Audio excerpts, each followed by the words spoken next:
Good morning, everyone. I am so glad you are here. I'm so glad we're all here. So welcome to the Eureka Center for Spiritual Living.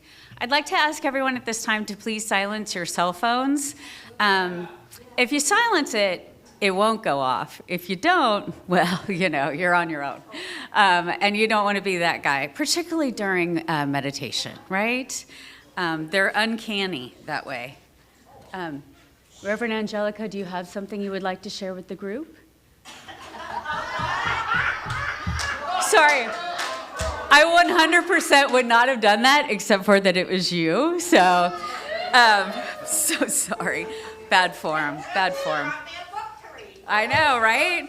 Jeez, call out the professor or your boss first thing. Oh, yeah. So anyway, welcome everyone. It's so good to see you all. And happy Super Bowl Sunday for those who celebrate. Yeah. Yeah, so it's the Seahawks.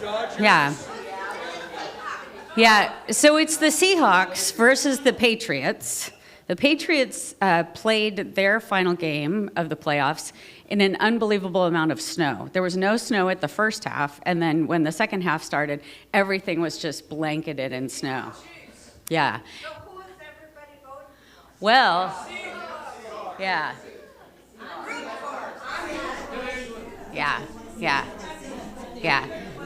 I will tell you, the Seahawks haven't been there for, I think, 11 years, so it's pretty exciting for them to be back in the Super Bowl. For me personally, the thing I'm rooting for is for Brandi Carlile to knock it out of the park when she sings America the Beautiful. Yeah. Yeah, I will tell you,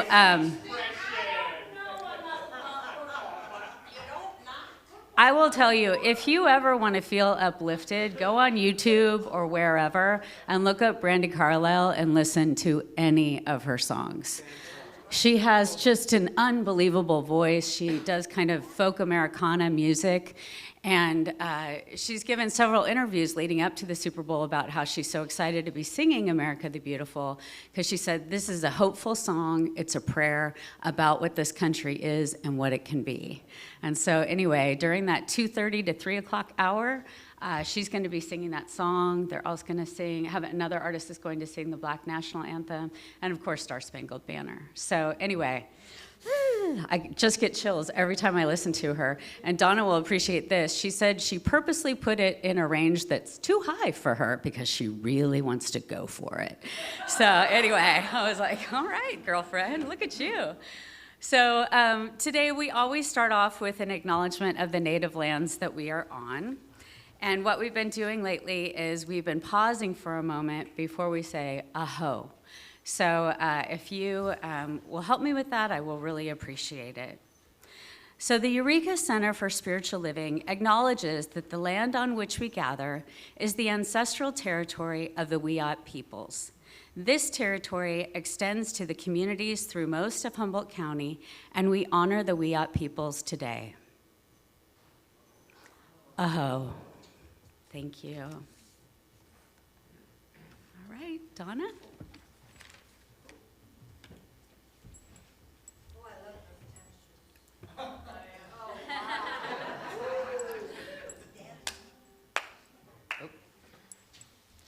We're gonna keep it up tempo. I'm stepping out to a world of possibility. I'm stepping out into a whole new way to live. So much waiting for me. Path is clear before me. I've got so much that I have yet to give. I'm stepping out and I'm committing to integrity. I'm stepping out, releasing every fear and doubt. The road just keeps on turning. At every turn I'm learning what this life is all about.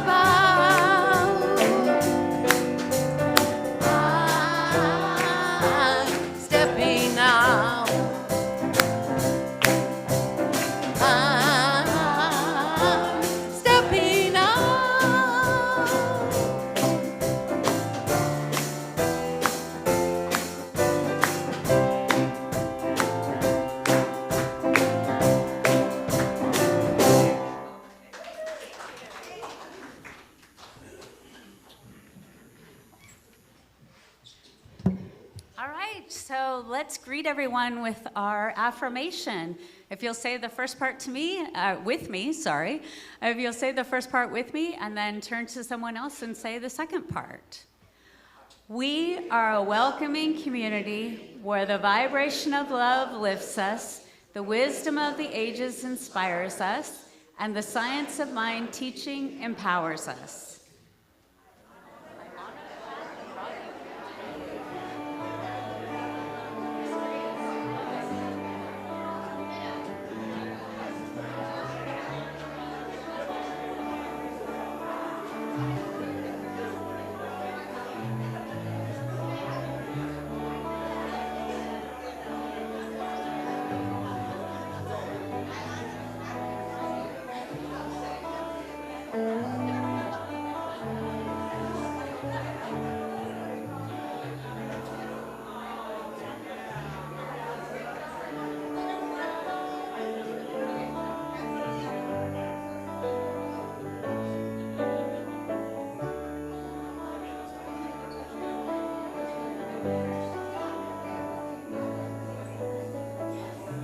All right, everyone.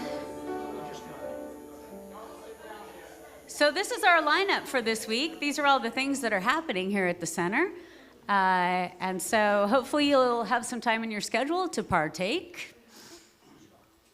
And then on February 15th, which is this coming Sunday, not today, the one next week, we're going to have our annual meeting immediately following our gathering in the morning. So this is where we talk about the state of the center, we get reports from our board members, we elect new board members. So it would be great if people could join us. Lunch is provided. Do you still have the sign-up sheets over here for be a member? Yeah, there's still sign-up sheets over there. To be a member, you have to be a member to vote. So anyway, if you want to exercise your power. All right. Yeah. So Carol's going to come up and remind us what the sharing salon is about.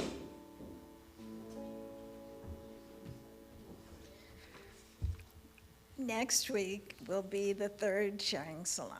So everybody's welcome to come to our house. We live out in Rio Del, and there's ride sharing, you can sign up for to come if you want to come. What we do is just spend a few moments doing something positive, something happy, remembering things that mean something to us, things that moved us in our life.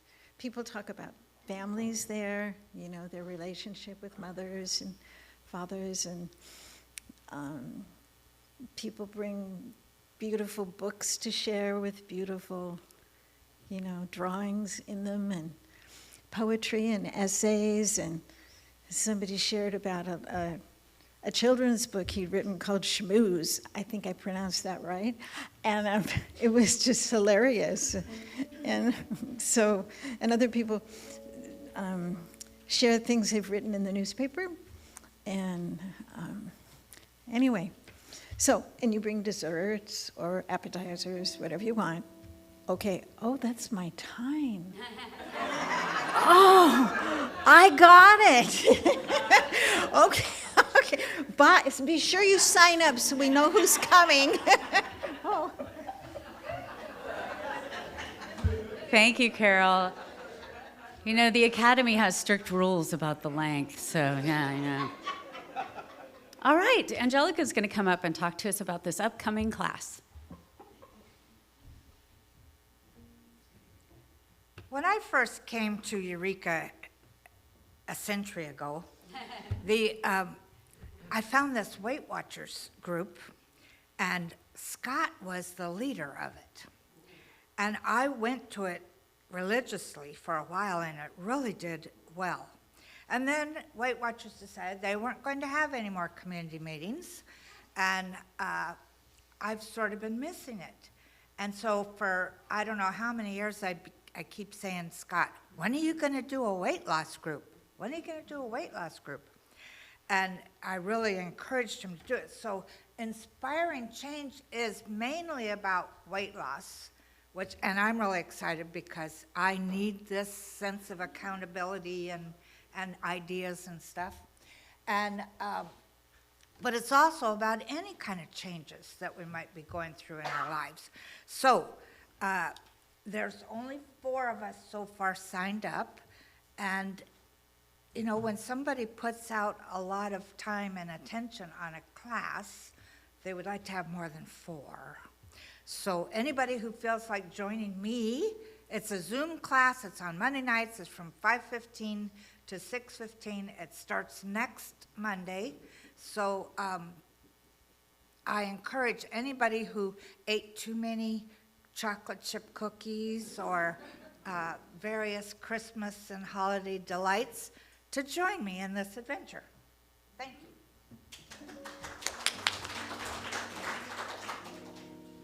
All right, so this month we're going to do another session of Get It Together, which is Anna's group here at the center. Anna, it looks like you would like to tell everybody about it. Thank you. I just want to remind you that everybody's welcome. You get a table in the dining area, and a nice big table to do something. So whatever you got, let's have a bunch of people show up. I don't care if you're just going to put your socks together, roll your socks up, or whatever. Fold your laundry, but let's do it together. And I will say it's not a share and tell, because you wouldn't get anything done. But man, it was hard not to talk about. I was over there laughing. So hope you can make it.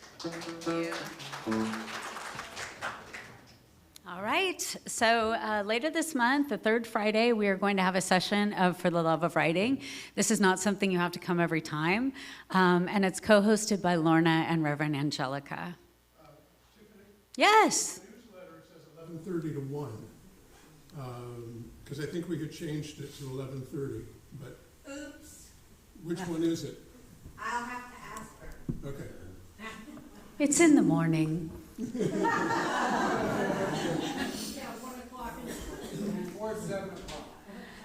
So Louise is going to do a fun class later this month that she's calling Scribbles. But you can see in this picture up here, it's far more elaborate than that, and Louise is a fantastic teacher. So you will leave with something that is far more impressive than a scribble, because she will guide you on how to do this and be creative. And it's always so exciting when there's something like this that's so accessible for you to create something, even if you don't feel like, I'm an artist or not. So thank you, Louise, for doing this. Well, I guess I don't need to get up and speak. Thank you very much. I'm a huge fan. What can I say? The men's group is going to meet again later this month on the 21st in the afternoon, which is a Saturday. Edward leads this group. Is that a fair statement? Yes. And so if you're interested, Edward can give you more information. All right, so our other beloved Reverend, Lynn Fritz, is coming to give the message on the 22nd this month. And the title of her talk is Love Changes Everything. So be sure and put that on your calendar. We're going to have another gratefulness gathering like we did last month on Saturday, February 28th in the morning with David and Lena. They're part of a group called the Network for Grateful Living. And this is an in-person meeting here at the center, and very favorable reviews from people who attended it last month. All right, and then that night, so you go to the gratefulness gathering, go home, get a good meal, get a good nap, and then come back, ready to boogie. So we're going to have a Mardi Gras party to celebrate all the February birthdays, including Lakanaz, who has a significant one and said, hey, let's do Mardi Gras. So we're gonna gussy up the center. Everyone, please bring appetizers to share, and your own beverage. Oh, I don't know if you should have said that to me. Anyway, so wear sparkles, bring a mask if you want to wear a mask, and we're gonna party it up, so. All right, so if you have any questions about what our philosophy is about, if there's something heavy on your heart and you'd like to talk to a practitioner, I see that Reverend Angelica is here, so is Edward, and so is Scott. Oh, and Susan. So if you would like to talk to someone after the service, please find them and spend a few minutes with them. They're happy to talk. All right. Our little pantry always needs feeding, and lately there's been quite a few needs. So if you have additional groceries or things that you're like, oh, I'm going to eat that after all, I thought I was going to be that sanctimonious, but I'm not, please bring it here. Also, anything with a pop top, anything single serving, those kind of things really do help out a lot. It's really empty. Anna says it's very empty. All right, so here is our theme for this month, Love in the New Now. All right, I'm going to turn it back over to Donna.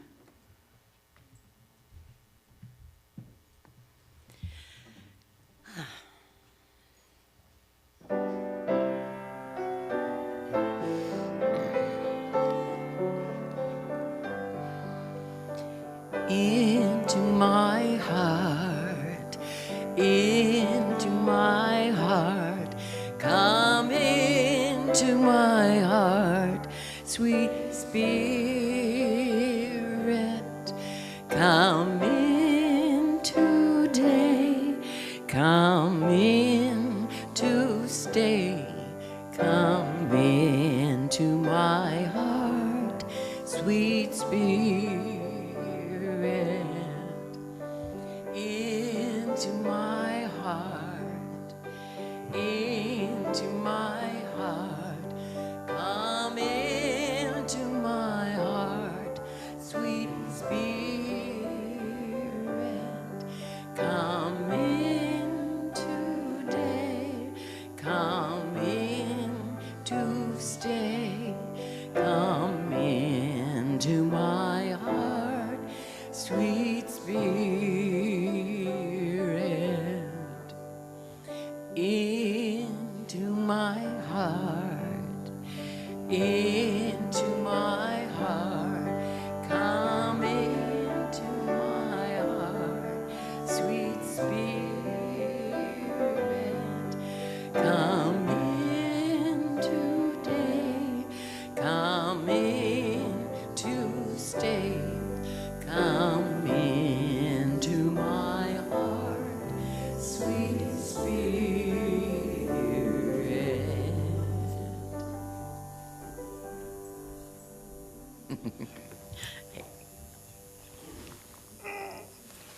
Go get it. Always in my heart. Good morning, family. How are you? For those of you that are new, our moment of peace consists of me reading or yapping about something, and for a moment, and then we kind of meditate on whatever the message is. Jackson sings us into what we call a contemplative prayer, which is treatment. And prayer does work, by the way. And then we bring in Reverend Angelica. Originally, I was going to read, in fact, I might still, something from this work by a gentleman named Alan Seale. It's called Create a World That Works. And I was drawn to it because right now we really need to create a world that works. However, I have to say something. There was an article written, or a post written in Facebook by a very, very dear friend of mine who I met when she was a patient of mine at the hospital. And she's a friend to everyone, a lot of people here, and also the daughter-in-law of our ancient and wise founder, Rick St. Charles over there. Her name is... So, I have to throw out a message that she put in the paper in the post, that kind of really upset me a little bit. It was a picture of a 5-year-old boy who is a kindergartner who was ripped from his school and from his parents and detained for 2 weeks in a facility where there was no sanitation. He was like in a cell with prison guards, basically. Food was, inappropriate, And now he's on the verge of going from being a lively, really vibrant 5-year-old kid to dying. And he's, the picture shows him basically comatose. They say that he does have waking moments, and when he does, he's crying for his family and asking to be able to go back to his school and be with his comrades there. This is not okay. It's not.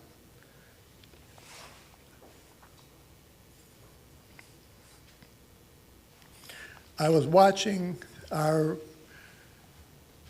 wonderful service from last week, and another shout out to Ari, who's phenomenal. In that, Reverend Angelica was talking about love, and it occurred to me that love is not a dormant thing. I mean, it's something that does have an action arm, and the action that we can take in order to make a difference here, and that we should take, because when good people do nothing, nothing is done, and this type of behavior gets worse and worse and worse. What we need to do, we need to get on social media, and we ought to try to push a recall election. We need to remember who we are. We're the ones that put these people in power. We're the ones that gave them their jobs. We're the boss. We need to recall these people, and we need to do it before the midterms, because already they're setting motions and gears in place to either steal it or sabotage it. We need to do it, and we need to do it quickly. So if anybody wants to take any action about stuff like this, this is what we need to do. Recall these people. Get them out. So on that note, what I was going to read, it says, there's, from Alan Seal, there is a unique path laid out for each of us, yet it is not certain that we will complete or even begin the journey of self-understanding and fulfillment. My particular roadmap laid out 3 important lessons and took many years to explore and embrace. I think they may be of some use to the readers of this very important book.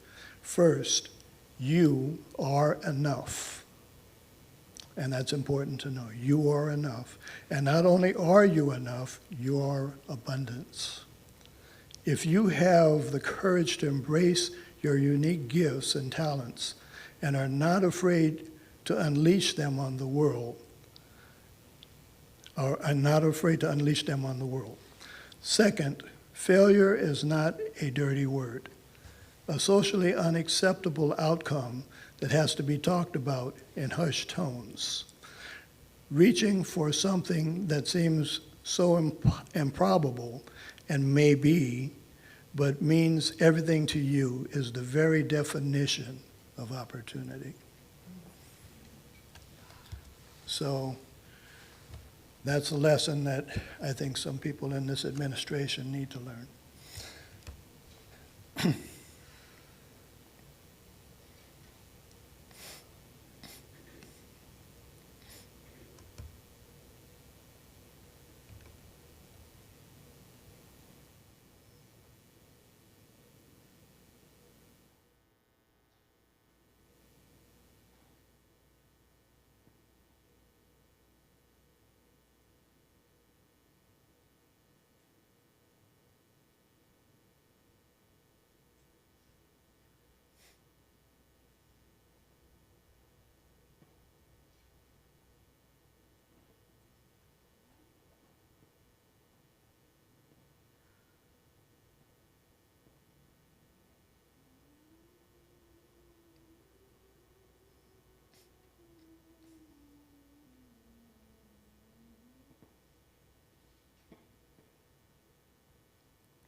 I'm quiet, I'm calm, I'm at ease.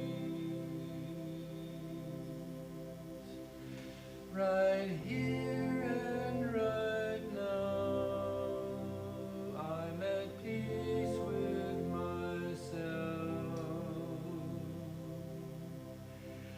I'm quiet, I'm calm, I'm at ease. I'm quiet, I'm calm, I'm at ease.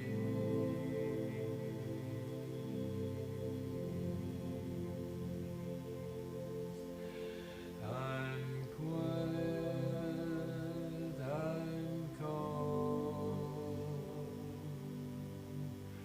I'm at ease.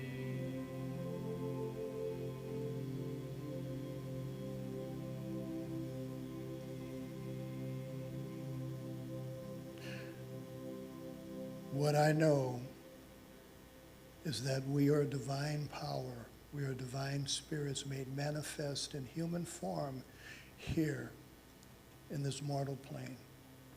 I know that we are connected, and being connected, we are responsible for each and every one of us that are here. We are on a journey of discovery, and that discovery includes protecting and learning to protect those that are helpless, those that are homeless, those that cannot help themselves in any way, like our youth. We as parents must show compassion, not just for our own children, but for all of the children in this mortal plane. We are responsible beings for each other. We're brothers and sisters. And I know that prayer is a powerful medium, and prayer can work miracles. So I invite everyone in this room to join with me in sending forth that energy, but treating also means moving your feet. And I invite everyone in this room to move their feet with me to make this a better and brighter future for everyone. I'm grateful for this family. I'm grateful for this philosophy. I'm grateful for our minister who steers it. I'm grateful for the founders of this philosophy. I'm grateful to Ms. Claire Bent, who had the courage to write and post that article in Facebook, because it shows what humanity can be, what humanity must change, and what humanity will not and cannot accept as the norm. I'm grateful for this. I put a prayer into the laws of the universe, and I pray that everyone wakes up and everyone sees the light at the end of this dark tunnel. And so it is.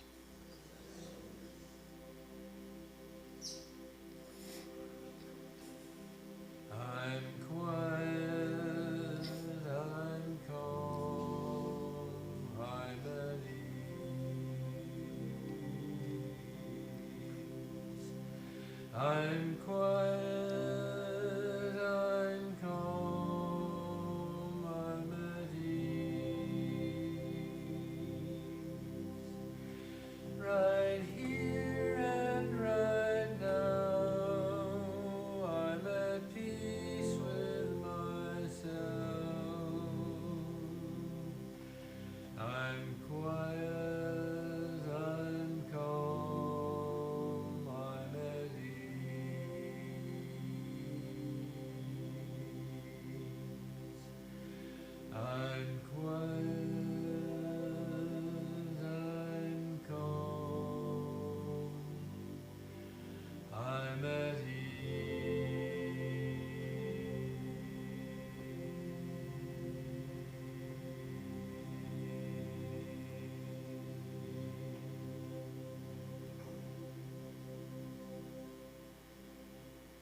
And now in an absolute spirit of love and joy, I would love to welcome Reverend Angelica.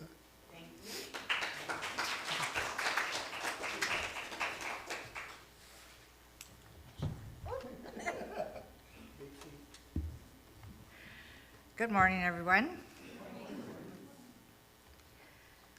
So, I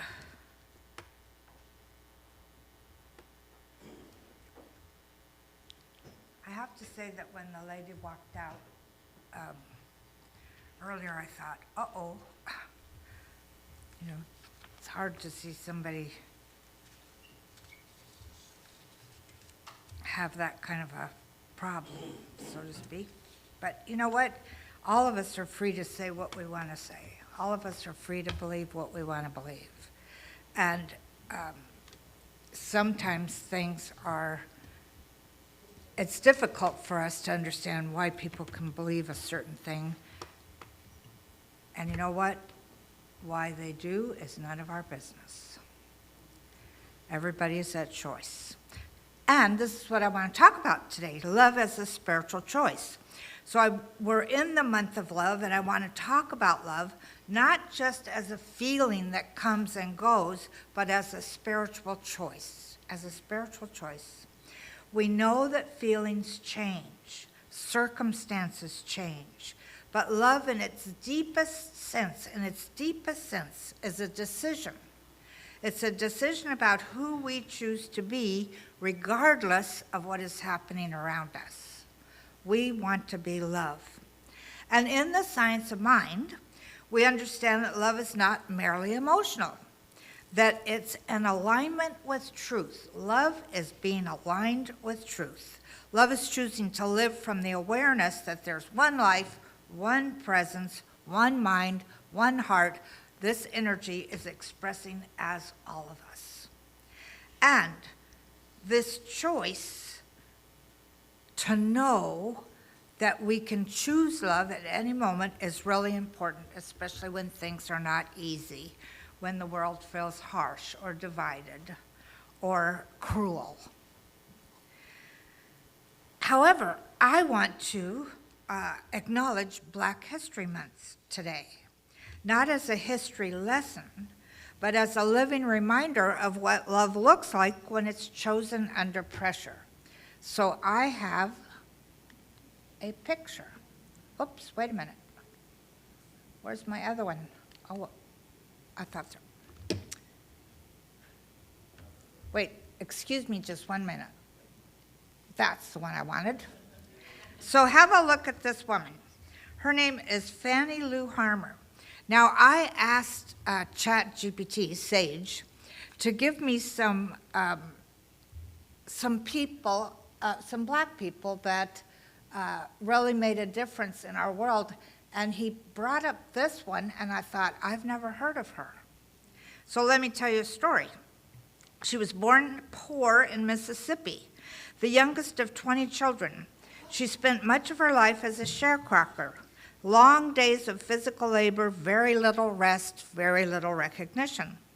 No one told her she was important. No one suggested that she might change history. When she was in her 40s, she made a simple and dangerous decision. She tried to register to vote. For that choice, she lost her job. She was threatened. She was jailed. And while she was in jail, she was beaten so badly that her body never healed. And yet, when she spoke, what came out of her was not hatred. What came out of her was truth, courage, and dignity. And one of the things that she's famous for saying, and I never knew where this phrase came from, but she said, "I'm sick and tired of being sick and tired." You heard that one, right? So she wasn't saying it because she was bitter, but as a declaration that her spirit could not be diminished. So she didn't deny injustice. She refused to let cruelty decide who she would become. She chose love, not as sentiment, but as self-respect aligned with something greater. And what amazes me is it was in the 50s when she stepped into the public view, midlife. She was in the middle of her life. in the 50s. Now, just think about what you know about that time period. She had to be really courageous to do this. She wasn't a young firebrand, but as a woman who had already lived hard working the land and knew exactly what was at stake, that makes her choice of love and truth even more powerful. And to me, this is love as a spiritual choice, to stand up for herself and the people around her so that they had the same rights as other people did. And then we have Howard Thurman. And one of the things that, obviously he's a minister. I always wanted one of those robes with, but they're really heavy and they're really bulky.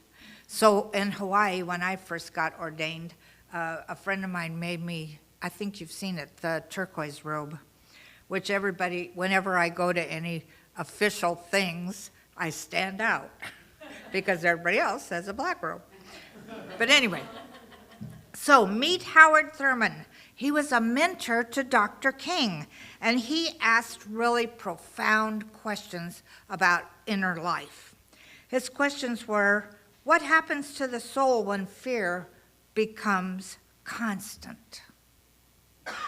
Think about that for a moment. What happens to you, your inner self, when fear becomes a constant? I was talking to somebody the other day who was really afraid of walking. Somebody was talking about walking their dog in Sequoia Park, and they were nervous about it. And, and I remembered being, it was at our gathering group, I think, that I remembered this thing of, I'm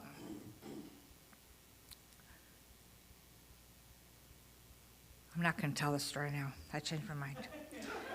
But what I know is that when we become, I'll tell this part. And I was raised by a family where black people were the cleaning lady or the babysitter or the gardener. No, the gardeners were Japanese, sorry.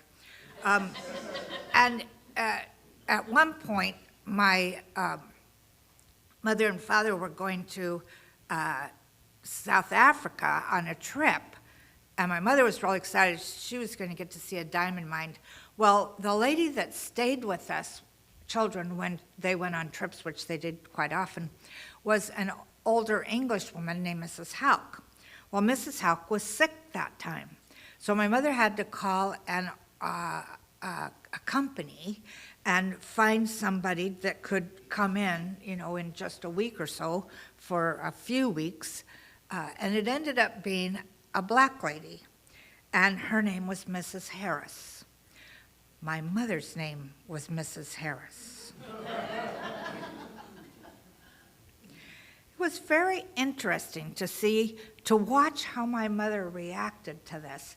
And one of the ways she reacted to it was not only was Mrs. Harris going to stay with us, but so was her teenage daughter. And my mother had to do this because there wasn't anybody else available. And we were told as children that we did not talk to that young woman. And I remember asking my mother, why? And she goes, because she's not one of us. And it was like, I'll talk to her anyway. And I did. I've always been the one that does the things that people don't want to do. But anyway, but that's when I started realizing that, before it never bothered me that, these people just came in and did stuff, right? I didn't think of them as being black or white or Japanese or anything like that. They were just people doing jobs. But when this particular incident happened, I decided to make her a friend. And we would walk to the bus together because it was going to be longer than a few weeks, if I remember correctly, because she started going to our school.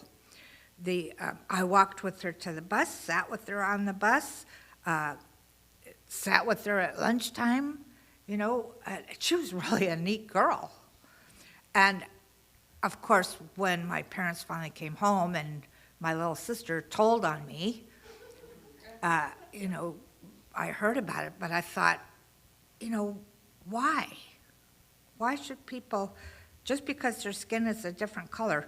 And, I remember reading something in one of my brother's National Geographic magazines that said the reason why we have different colors of skin is because of the melatonin needed for the weather where we started. So if we actually started in the middle of Africa, which is what science says, humanity started in the middle of Africa, all of us used to be black. Then we walked up, we started traveling and we went up north to the colder climes and got lighter and lighter because we didn't need to protect ourselves from the sun. That it made sense to me. Because I remember one time on Facebook years ago, there was a picture of 3 skeletons, just the skeletons. And it said, can you tell who's black, who's white, who's Asian? No. And if you take everything away, everybody is spirit. And spirit is not any particular color. But anyway, and that was all from that question, what happens to the soul when fear becomes constant? Somehow along the way, we became afraid of people that were different colors. And the white people, of course, decided they were the best color. So, another question he asked was, how do we keep our dignity when the world treats some people as disposable? How do we do that? Do we just not look? Or do we recognize this too is God? This too is God. Another question he asks is, how do we resist injustice without letting hatred take root in our own hearts? Now that one is really difficult for me. I don't want to say that I've gone into hatred. I hate the behavior.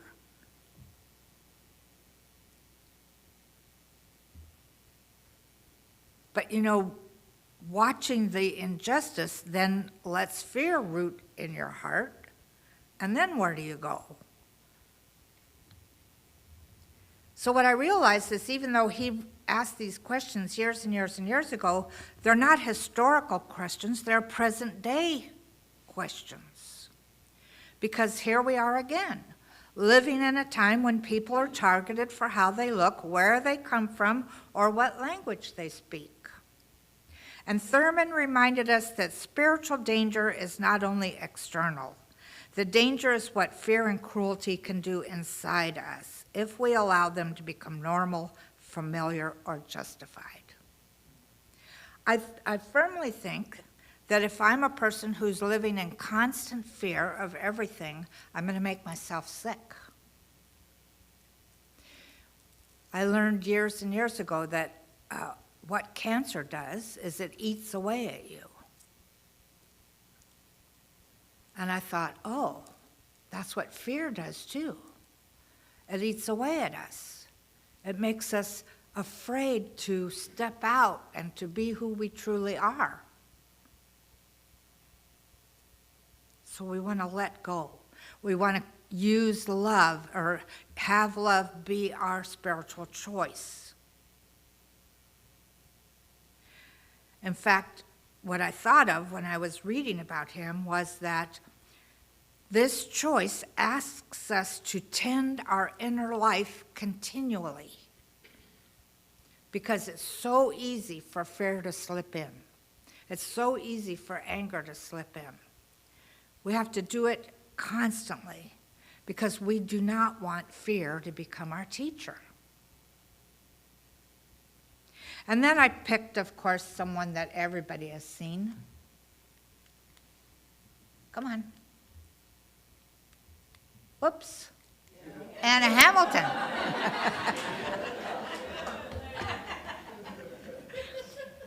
Now this is what I think about Martin Luther King is that, you know, as it says up there, love as moral strength, love aligned with truth.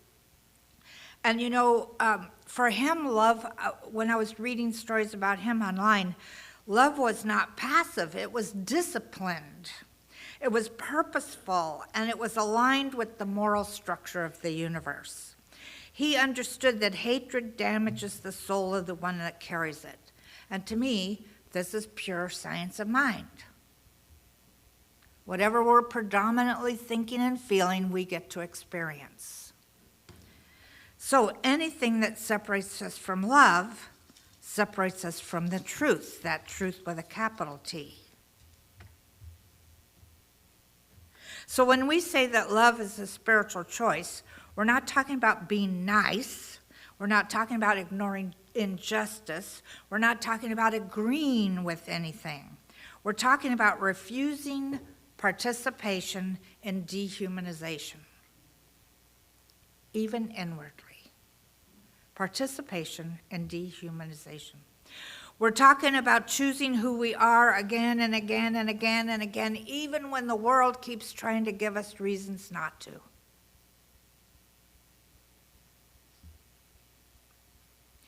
Black history, for me, as I was reading about these three people, it reminds us that love is not abstract. It's chosen in communities, and it's usually chosen under pressure. And every one of us is making that choice right now in our thoughts and in our words and in the way we hold each other in our hearts.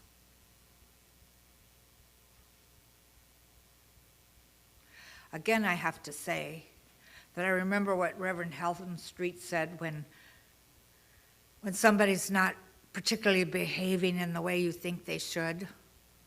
She used to say, "It's okay, God, that's a good costume, but I see you in there." So I'm going to invite us this week to really notice, where are we being asked to choose love? Not as a feeling, but as an orientation for our spirit, for our soul. Where can we stay awake? Where can we stay compassionate and aligned with truth, even when fear might be easier? Because I know that when love, when chosen consciously, does not just change moments, it changes lives. Our job is to be love machines, whatever that means to you. And so this week I want you to notice not only where you're being asked to choose love, but notice when you're being loved. When I was thinking about this idea of, actually when I was thinking about what homework I wanted to give you, and where you're being loved came to me, and my cat jumps on my lap, puts his paws, two little paws up here, rubs his face on mine, and starts purring louder than I had heard him purr in a long time. And I thought, there, I'm being loved. The universe is loving me. If somebody calls you up out of the blue, the universe is loving you. Look at all the different places that the universe is loving you, and then be the love for somebody else. Right now, there is so much fear in our world, it's palpable. If you're into energy at all, it's palpable. So our job is to be as loving and compassionate and kind as we possibly can. Let Spirit work through you in this way. So let's treat.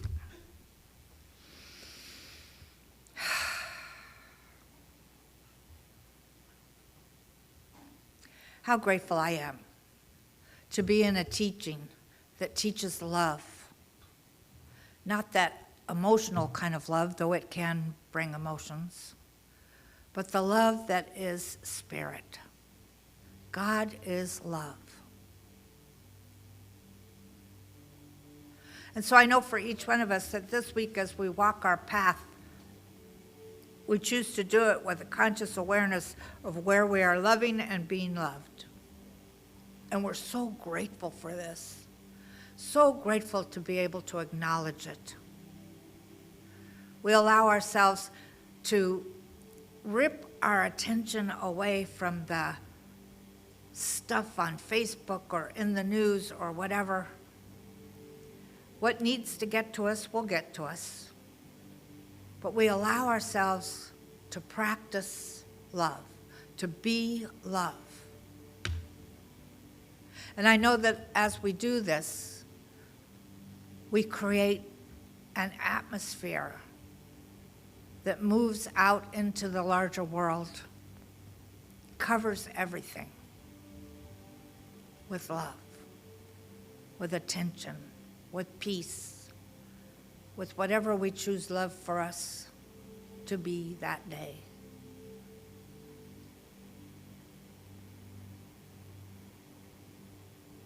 There is only one mind, one heart, one presence. And that presence, that mind, is the mind we're using. That heart is the heart that we're living with. That presence is the divine energy that fills the universe. And so we celebrate our ability to be able to spread love. So with a grateful heart, I release these words, knowing it is already so, and so it is.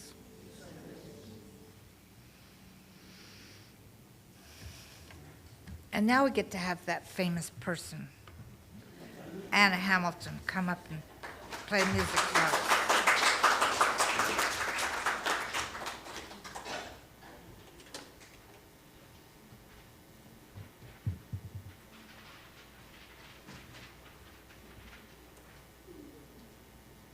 You may not know the words of this song.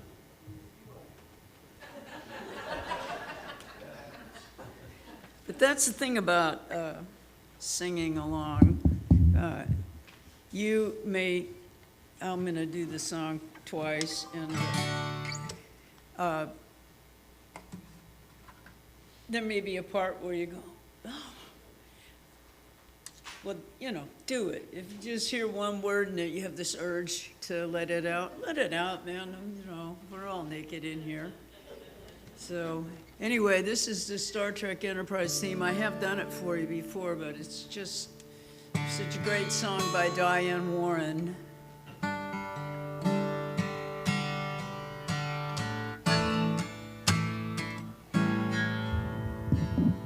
It's been a long road getting from there to here. It's been a long time, but my time is finally here. And I will see my dream come alive. At last I'll touch the sky. And they're not gonna hold me down no more. No, they're not gonna change my mind. 'Cause I've got faith of the heart. Go where my heart will take me. I've got faith to believe I can do anything. I got strength of the soul. No one's gonna bend to break me. I can reach any star. I've got faith. I've got faith. Faith is a heart.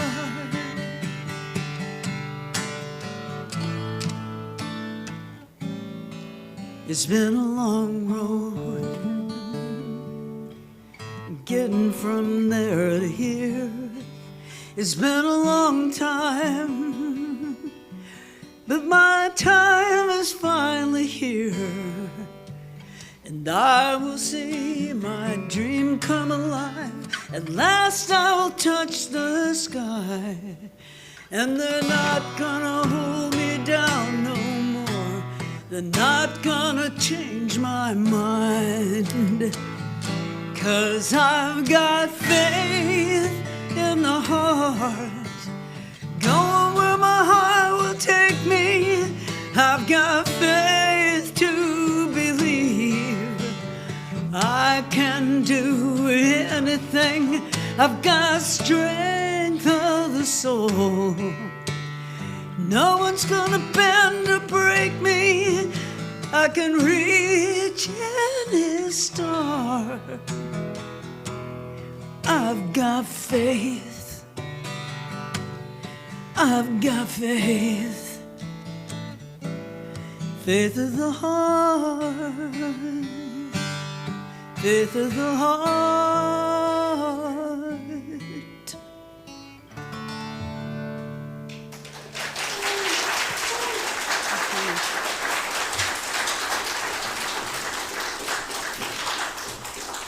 Diane Warren, Grammy nominated for that song. Thank you so much, Anna. So this is the point at which we share our gifts. If you'll all join me. I gratefully give from the fullness of my abundance, knowing my gift blesses this center, all in it and beyond. And so it is. How many here have seen the movie Groundhog Day? Okay. Now, it is a holiday, of course, February 2nd, but there's a very serious message. And it's about a real rectal orifice who was not a very good person, but he was given a chance every morning at 6 a.m. to start life over again. And when he finally was able to be more selfless, he was able to move on. And this is our tribute. Are the plates ready? This is our tribute to the lessons of Groundhog Day.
So I gratefully accept these gifts on behalf of the center, knowing that their value is not just what was put in the plate today, but that it expands exponentially and creates prosperity for this place and beyond.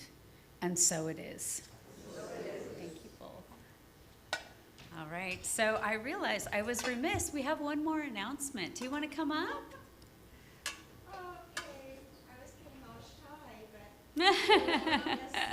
And this one is almost a demonstration as well, right? Or it is a demonstration. I shouldn't say almost.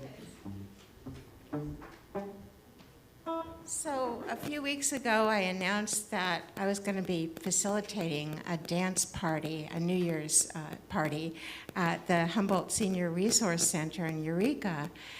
And I did it. And it was fun. There weren't a whole lot of the members dancing, but there was a couple who they taught us some steps I kind of forgot. And I'm a dancer, but I'm not professional. So yeah, anyway, and the staff came. They took their breaks and danced, and that was fun to be able to offer that to the staff. So anyway, we decided that we're going to do it on a monthly basis.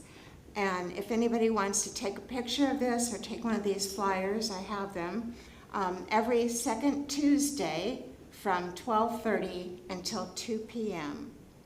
Humboldt Senior Resource Center, California Avenue, Eureka. Thank you so much.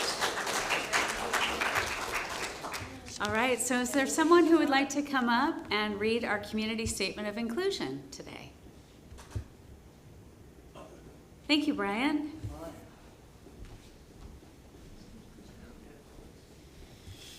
Good morning. Good morning. We, the Eureka Center for Spiritual Living, are a community that celebrates diversity, fosters inclusion, champions inner work, and creates space for brave, vulnerable conversations. We are a community that honors the unique emanation of God that each person embodies and advocates with people for human rights and dignity for all. We are a community that blesses each other, sees sacredness in all life, remains learners and listeners, so that we may grow together and understands that oneness is not sameness. Please join me. We know our beloved community is revealed more fully when we love each other well. Thank you. And that's how you do it. Please stand and join a circle around the room.